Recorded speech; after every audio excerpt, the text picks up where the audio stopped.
certainly what we strive for, right? But for years, that's how the field was. And medicine as well. And so now there's evidence-based practice in medicine, and counseling, psychotherapy is developed in conjunction and also follow their lead, right? That's probably before you were born, but nonetheless, important to know. Yeah. So, very quickly, just some quick takeaways we're going to go over, and then we're going to go into the case vignette, okay? So, PTSD is a mental disorder that requires diagnosis. Moral injury is multidimensional, and there is no threshold that exists, okay?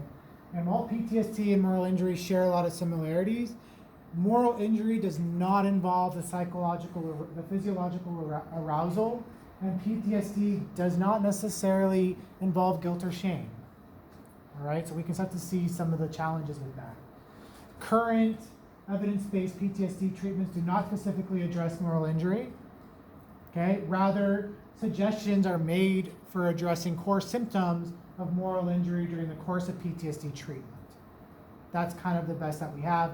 Supervision will help us kind of guide that process until we can get more evidence-based treatments in the future. Moral injury, like PTSD, has a very strong cognitive theoretical foundation, which has driven much of the current conceptualization, assessment, and treatment, and will probably continue to do so going forward.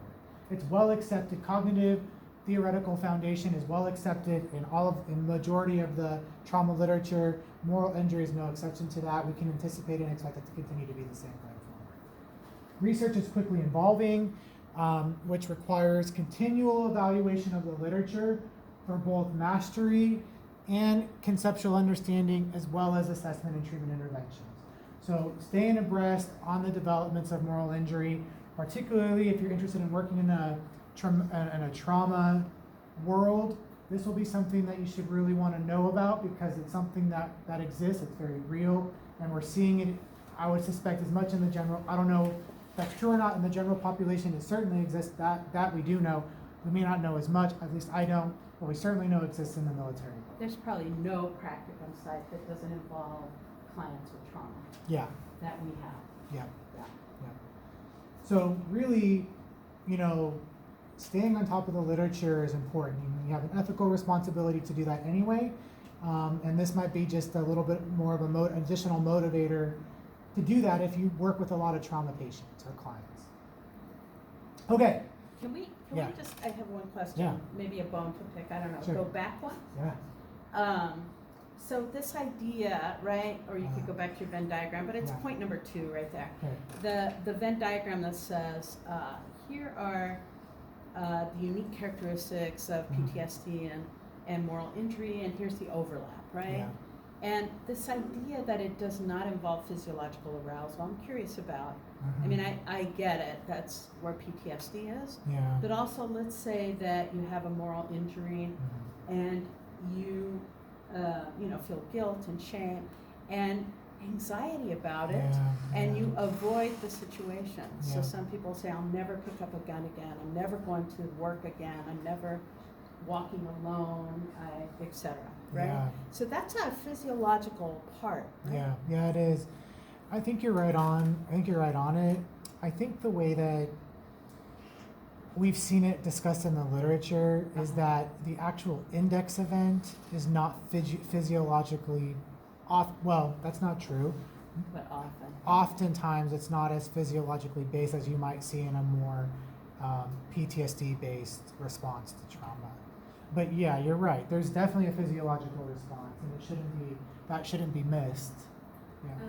To add on to that, you had me thinking when you brought that up, heartache.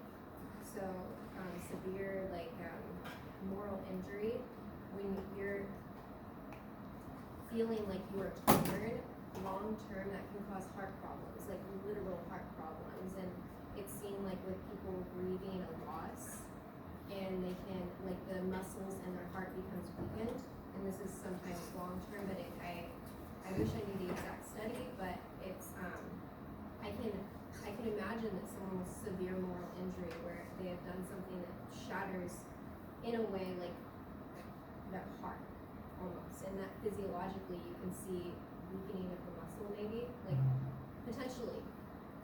Yeah, I mean, I think there's a lot out there that sorts of show that any sort of physiological long-term stress response is going to be, there's a whole lot of consequences to that, to our bodies, you know, the way that we feel and react, and organs and our brain and neural circuitry, all sorts of responses come in. Gastrointestinal. Yeah. But it is Yeah. true. Yeah. We have a colleague, we have a colleague in psychology that studies, what you're talking about. So if you break up in a relationship, when we say sort of conceptually, you suffer from a broken heart, well, in fact, you literally can suffer from a broken Yeah. heart. Your heart can be impaired, and she studies that. I forget the name of her, kind of the area, but it is What's her this name? connection.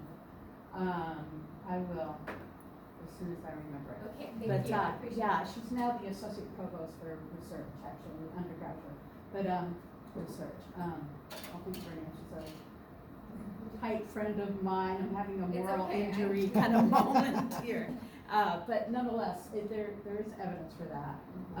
Not to throw this off, because I Yeah. think it's really important to distinguish which disorder is which, right? Yeah. How do you conceptualize it, and then all the stuff you said, and then how does treatment follow? And maybe the presentation, the physiological presentation will be different, Yeah. potentially. And she would even say the anatomical, right?